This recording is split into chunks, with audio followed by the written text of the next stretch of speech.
just a total shock, a total loss. The fire community mourns the loss of an expert investigator who died suddenly over the weekend at the age of 58. Thanks for joining us. Jamie Novak, who retired from the St. Paul Fire Department just over a year ago, died from an apparent heart attack, according to his family. Hi, Jamie Novak, St. Paul Fire Department. Your stove just caught on fire. Get everybody out of the house, call 911. Over the years, Novak took part in several training sessions with the Coon Rapids Fire Department, including this house burn back in October of 2011.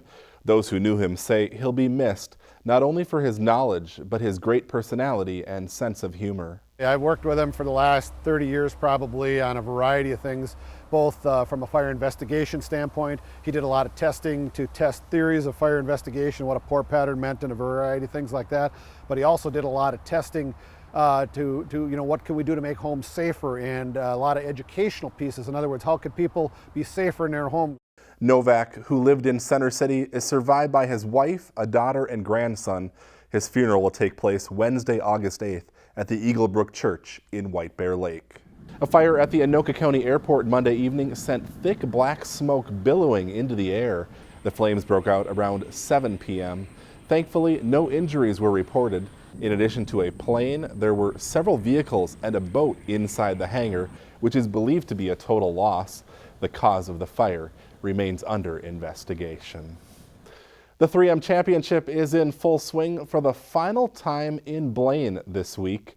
CTN's Jennifer Anderson joins us now from the TPC with more on what's next. Jennifer? That's right, Steve. When senior play wraps up on Sunday, it's the end of one era and the beginning of another. As soon as the 3M Championship is over, changes begin here at TPC Twin Cities in Blaine to make way for the PGA's new 3M Open. While it may be the Champions Tour loss, I think the Twin Cities area and the state of Minnesota gain even more. Minnesota native Tom Lehman bears no bitterness that this is his last shot at the 3M Championship title in Minnesota. He says making way for the younger Pro Tour is worth it.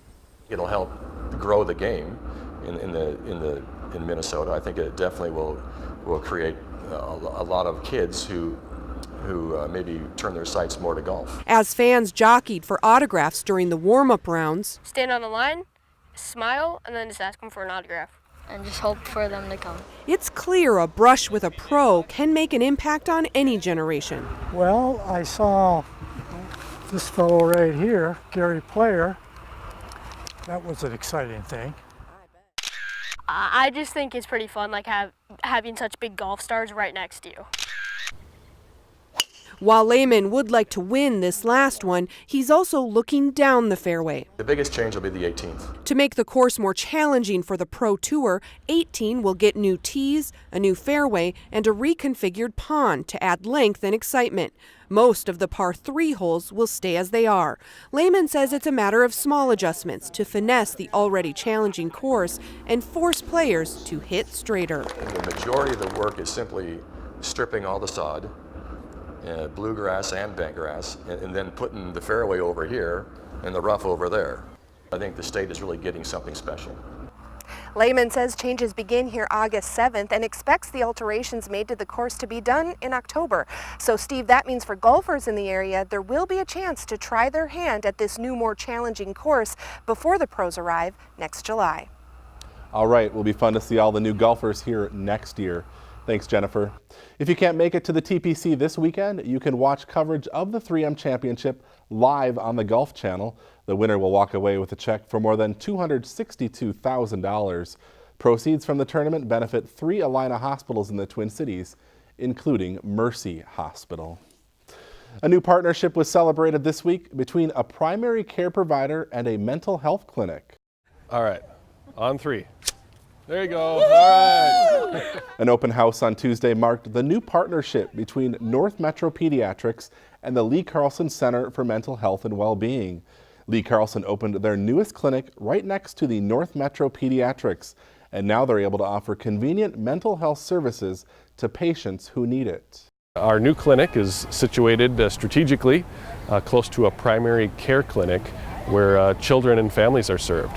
And that's a great fit for us because we can offer mental health services to folks who come in for physical health concerns and make it ever easier for them to access those mental health and behavioral health supports. At North Metro Pediatrics, we screen 100% of children over the age of 2 months and adolescents for common behavioral health issues. And if we encounter a situation where a child might benefit from therapy services, now we have Lee Carlson right across the sidewalk, and they're able to access mental health there. Mental health problems affect nearly 1 out of every 5 children. It's hoped that more children with mental health issues can be helped early on before they grow into bigger problems later in life. Just over 9 years after it closed its doors due to bankruptcy, the Sportsman's Warehouse has reopened in the Riverdale area. The grand opening is taking place this weekend with special activities including a trout pond. Sportsman's Warehouse is now located in the old Sports Authority site between Michael's and Office Max. 9 years ago, it was next to Best Buy, where Dick's Sporting Goods is now located. Sportsman's Warehouse sells fishing, hunting, and camping gear. For those looking to escape the busy city life, there is a new option available, and it's closer than you might think. Several campsites have been established along the Mississippi River near Ramsey. CTN's Dan Carpenter takes us to a camping spot you can't walk or drive to. Welcome everyone.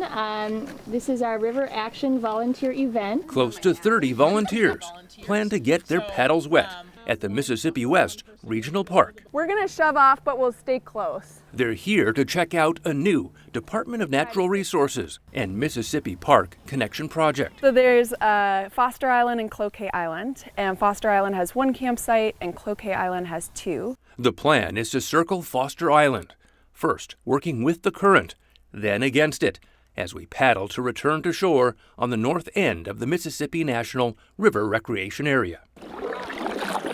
And the idea is to preserve and protect and connect people with the Mississippi River, its natural resources and its historical and cultural resources. The campsites are easy to spot. It's a great place for people to come and camp and enjoy this really tranquil wilderness just outside of the Twin Cities.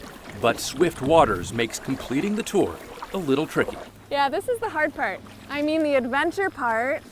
A few chose to walk their canoe and get a closer look at Foster Island. The campsites have picnic table, fire ring, and tent pad, as well as a latrine. So it's really all ready to go for you once you get there.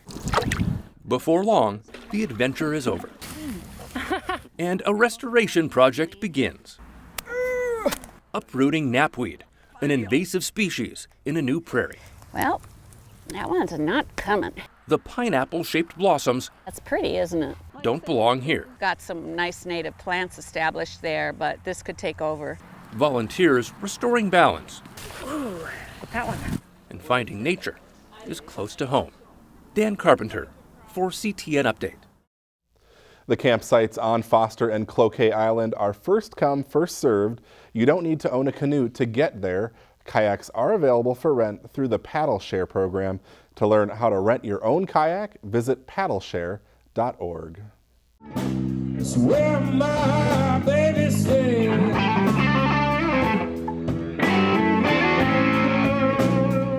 A perfect evening for a little outdoor music on Thursday night. Big E and the Collins Blues Company performed as part of the summer concert series at the Coon Rapids Dam. And if you haven't made it out to a concert yet this summer, you're running out of time. The final concert of the summer at the Coon Rapids Dam is Thursday, August 9th. The Red Letter Band, which performs country music, takes the stage at 7 p.m. And before we go, we should remind you again, it is Night to Unite next Tuesday, August 7th. So don't forget to get out there and join your neighbors in the fight against crime. That's going to do it for us this week. Thanks for watching. We'll see you back here again next week.